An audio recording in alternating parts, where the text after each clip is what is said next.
Hello, and welcome to Own Your Retirement. My name is Albert Lalonde from Kaizen Financial. If you'd like more information about what you hear during our show today, please give us a call at 586-752-7008 or visit us online at www.kaizenfinancialinc.com. That's Kaizen, Kaizen.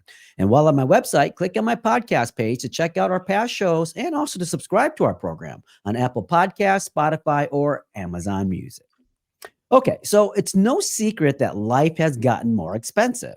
Everywhere you turn, whether health insurance, groceries, or housing, prices seem to be climbing higher than ever. So it's really no surprise that many Americans don't have an emergency savings.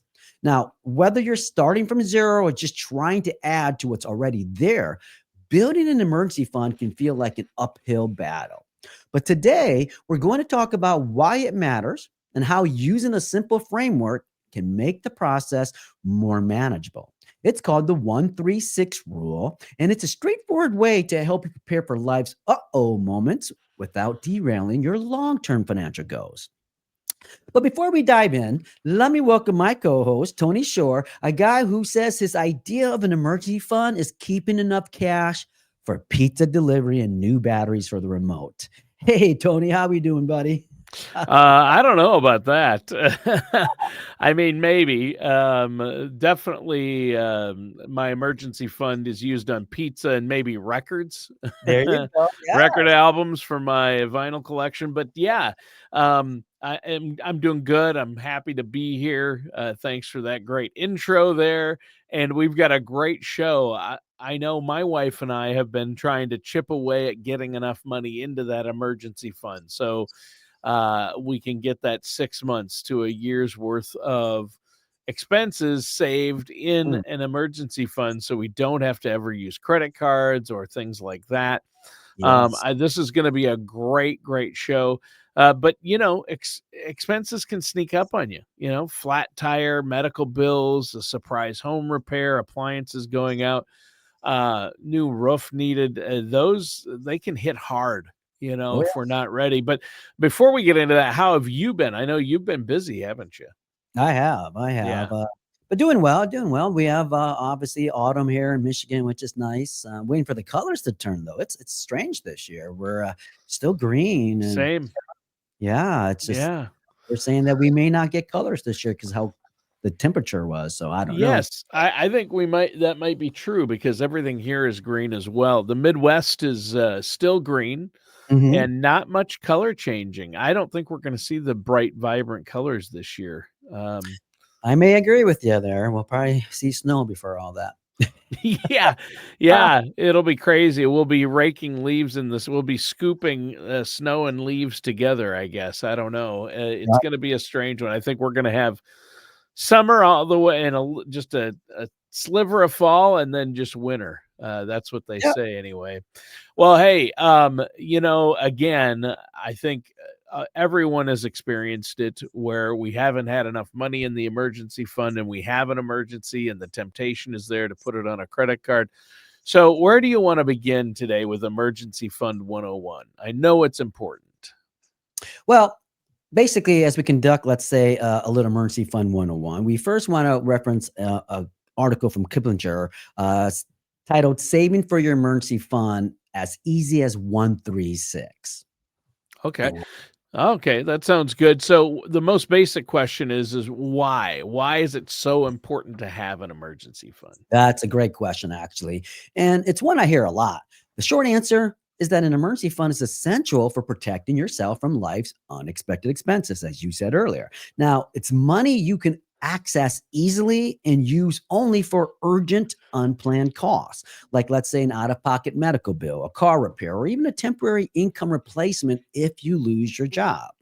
Now, it's designed to keep you from relying, like you said, on high interest debt when life throws something your way. Because let's face it, emergencies don't wait until your finances are convenient. And when you have cash ready, well, then you're not forced to run up the credit cards or dip into long term investments like your 401k. Yeah. Yeah, and I think that makes perfect sense. And obviously, you don't want to touch those retirement funds before you retire. therefore retirement. You could also face penalties. So, once you start though pulling money from that retirement savings or putting unexpected bills on plastic, you're not fixing the problem. Right. You're creating new ones down the road. Even if you are fixing the current problem, you're creating bigger ones down the road, aren't you? Oh, yeah, exactly. Yeah. And there's another important point here too that most people overlook, and that's the emotional side. That's what I see a lot face to face with my clients. Bank rate data actually shared in the article found that nearly 6 in 10 Americans say not having enough emergency savings causes them financial stress. And having that safety net isn't just about math; it's about peace of mind, Tony. And when you know you've got money ready for, let's say, the unexpected, now you're in control, and that helps you stay on track towards bigger goals like your financial independence or maybe early retirement or even taking time off for a career break. Yeah. Oh, interesting. Yeah, that's true. And so, financially speaking, this is so important because I think a lot of us have experienced those life happens moments, whether, if the washer breaks or the car breaks down, you've got to have that emergency fund for solving the problem so you don't have to scramble to find that money elsewhere. Yeah, and here's another reason that it matters. You got to think about this. Even if you've got, let's say, good insurance to cover some of these things, most insurance policies include deductibles, which are sometimes surprisingly high ones. And in fact, the average deductible for employer-sponsored health plans in the U.S. was about $1,735 in 2023. That means one unexpected medical event could push you into credit card debt if you don't have the cash on hand. So your emergency fund isn't just a nice to have idea. It's a cornerstone, actually, of a sound financial strategy. And it protects your long term goals and keeps your day to day life running smoothly when the unexpected does happen. Yeah, yeah, and it does. I mean, we all know it happens all the time, and nobody can escape that. And you mentioned something earlier, the 1-3-6 rule. I'm curious about that. It sounds like something out of a playbook. What's the idea behind that one? Well, it is. It really is like a playbook. And the best part is that it's practical and realistic, especially for people who might not have a lot of extra money to set aside each month. So the 1-3-6 method breaks the process into manageable milestones instead of making you feel like you have to hit this huge savings goal all at once. So here's how it works, Tony. The ultimate target is to build up 6 months of expenses in your emergency fund. Now, that's the level where people can start to feel, let's say, genuinely comfortable. And in fact, the article explains that bank rate found that 63% Americans say 6 months is the minimum they need to feel financially secure. But getting there doesn't happen overnight.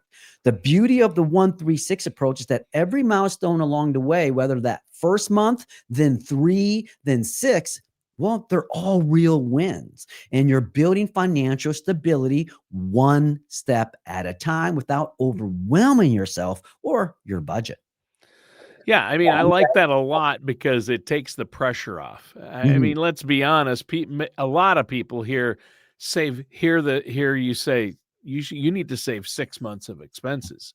They Right. immediately think, "Yeah, right, in another lifetime." But really with the 1-3-6 method, you've got a built-in motivation there because every step you hit is progress you can feel good about, and it's kind of like the old analogy about eating an elephant. How do you eat an elephant?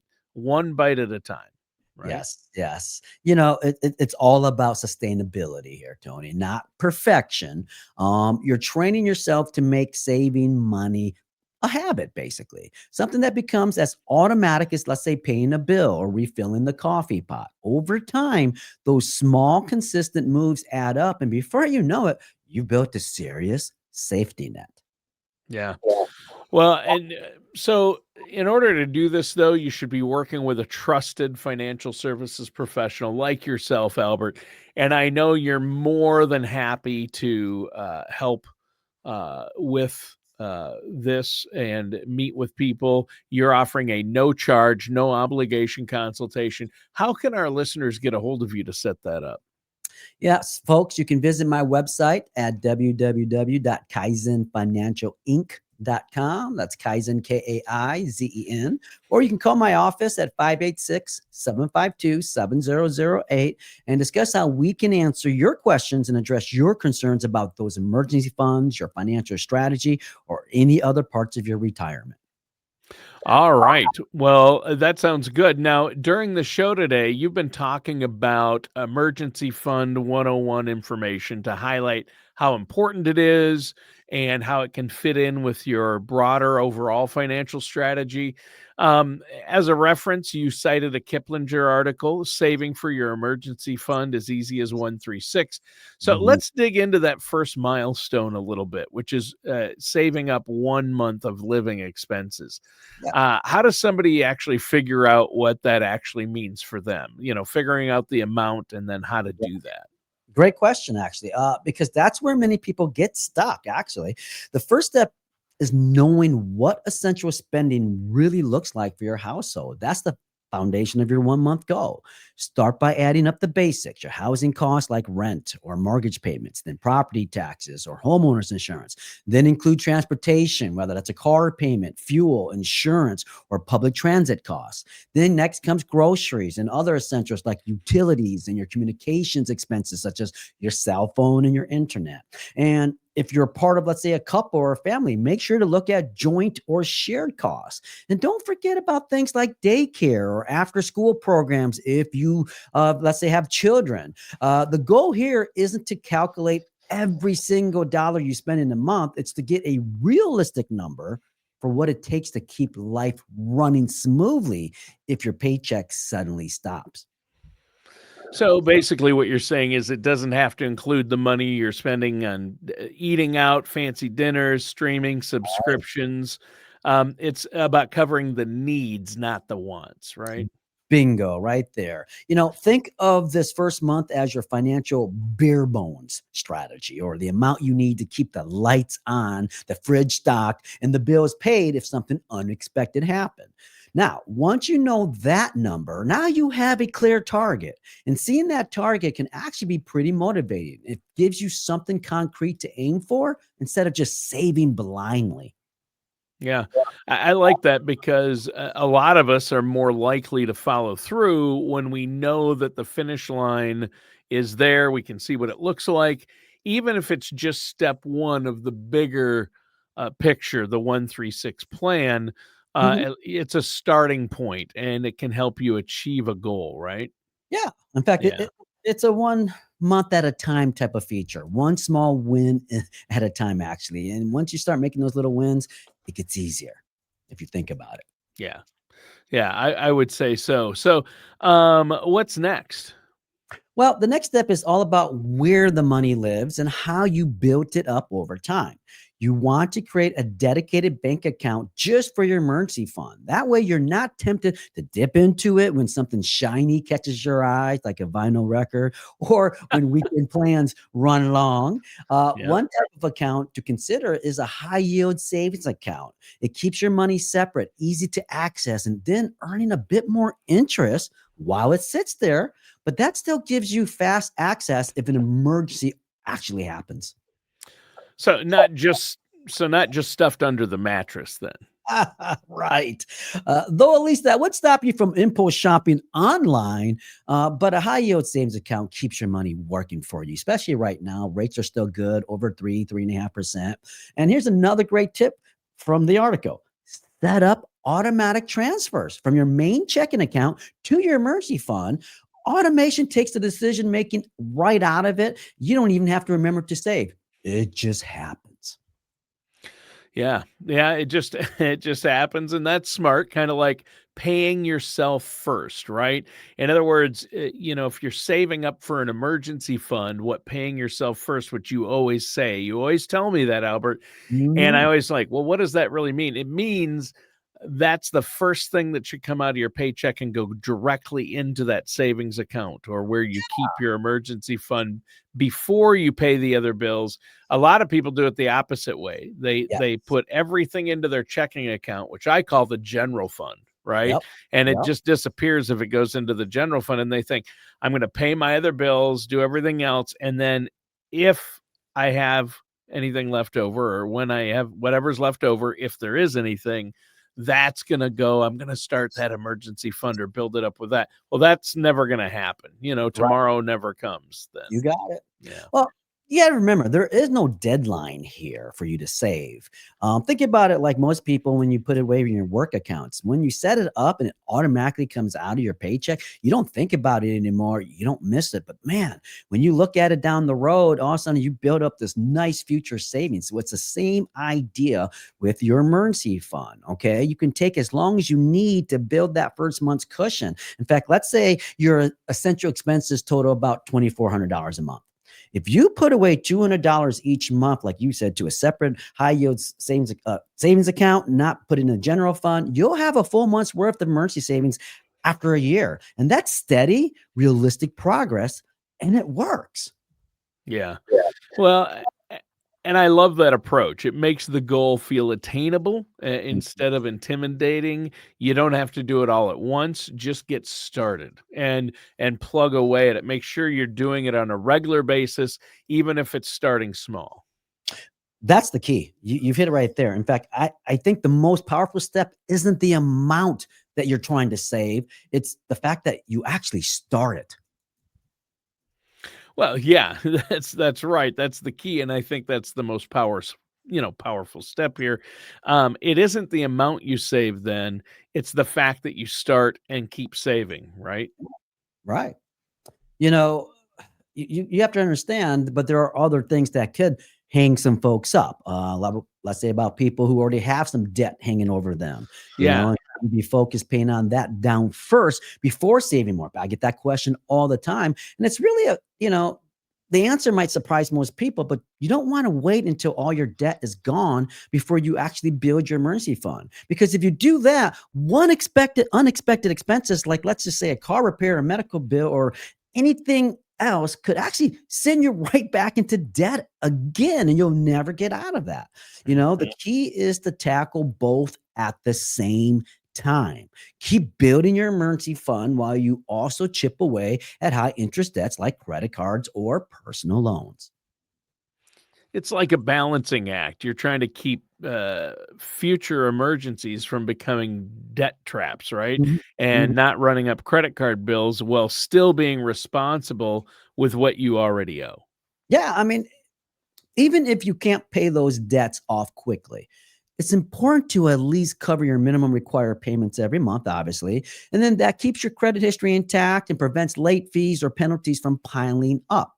And while we're talking about it, here's a quick legal reminder. Under the Fair Debt Collection Practices Act, no one can be imprisoned for failing to pay a personal credit card or a consumer debt. However, you can be sued for non-payment. And if a court issues an order related to that lawsuit that you don't comply with, now that could lead to legal trouble. Yeah, we don't want that. Yeah. That's an important distinction. And the takeaway is don't panic, but don't ignore it either, right? Yes. That's huge. Keep your payments going, but also keep saving what you can, even if it's just a little bit at a time, then, right? Yeah. I mean, the goal here is financial momentum.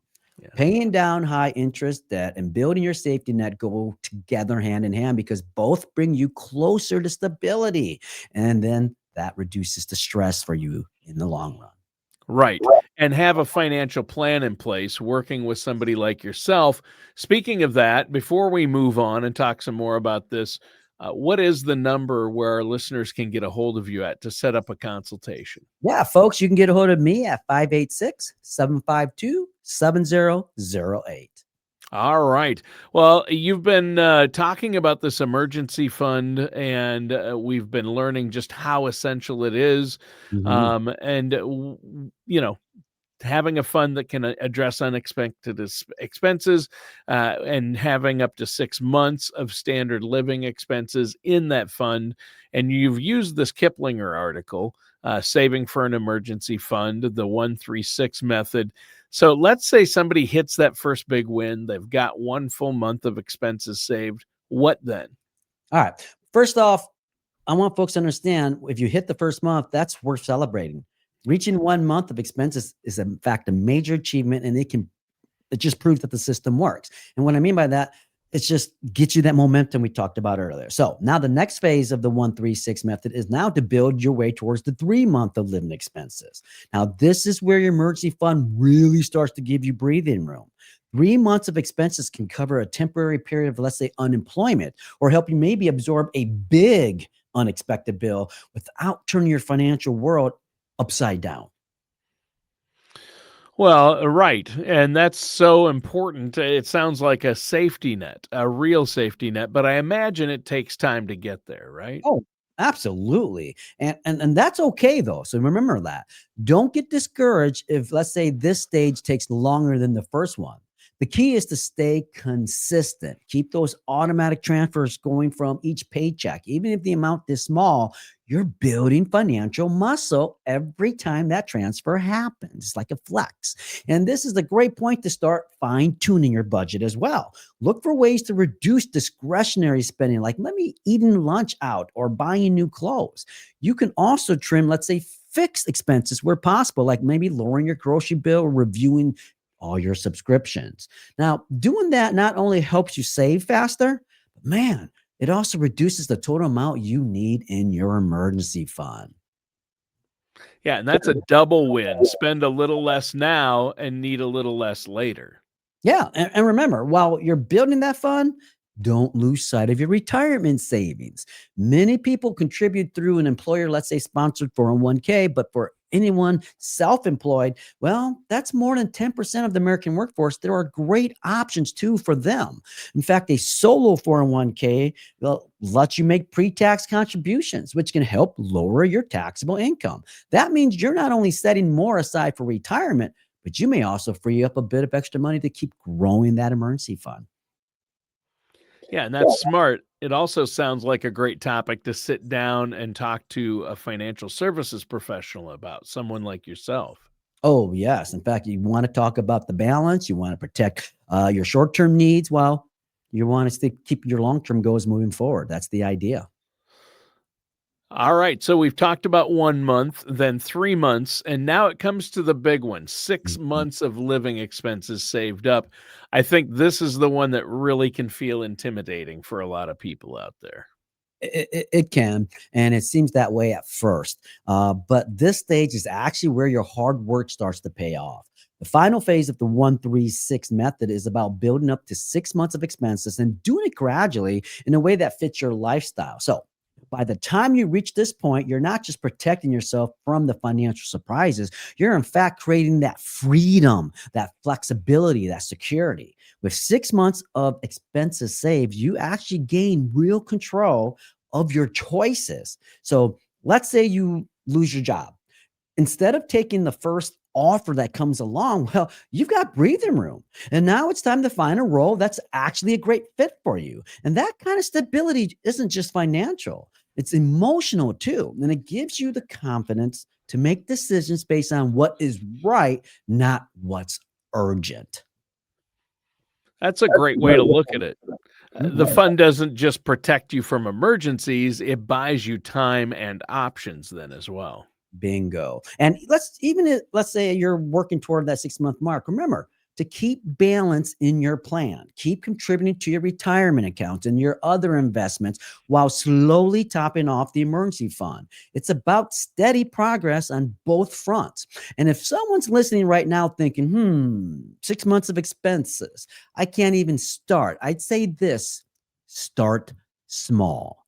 Even saving $10 or $20 a week, it gets you moving in the right direction, gets that momentum building up. The sooner you start, the sooner you build momentum, and every bit you save puts you in a stronger position to handle life's curveball.